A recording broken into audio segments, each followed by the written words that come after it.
દુનિયામાં ફેલાયો છે જીવલેણ ઇબોલા વાયરસ. કોંગોમાં ઇબોલા વાયરસે મચાવ્યો છે કહેર. જી હા, કોંગોના પૂર્વ ઇટુરી પ્રાંતમાં ઇબોલા વાયરસથી 80 થી વધારે લોકોના મોત નિપજ્યા છે.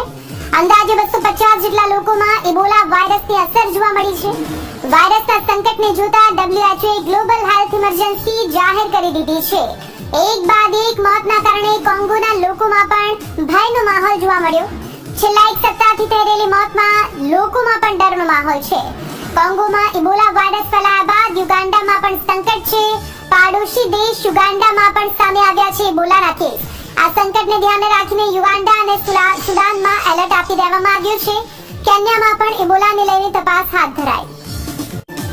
તો આ જુઓ, કોંગોમાં ઇબોલા વાયરસ ફેલાયા બાદ યુગાન્ડા પણ હાલ તો સંકટમાં હતો લાગી રહ્યું છે, કેમ કે ઇબોલા વાયરસના કારણે 80 થી વધુ લોકોના મોત નિપજ્યા હોવાની વિગતો સામે આવી રહી છે. કોંગોમાં ઇબોલા વાયરસનો કહેર આસપાસના યુગાન્ડા અને સુદાન જેવા દેશોમાં પણ હાલ તો તપાસ હાથ ધરવામાં આવી રહી છે. કેન્યામાં પણ ઇબોલાને લઈને તપાસ હાથ ધરાઈ છે.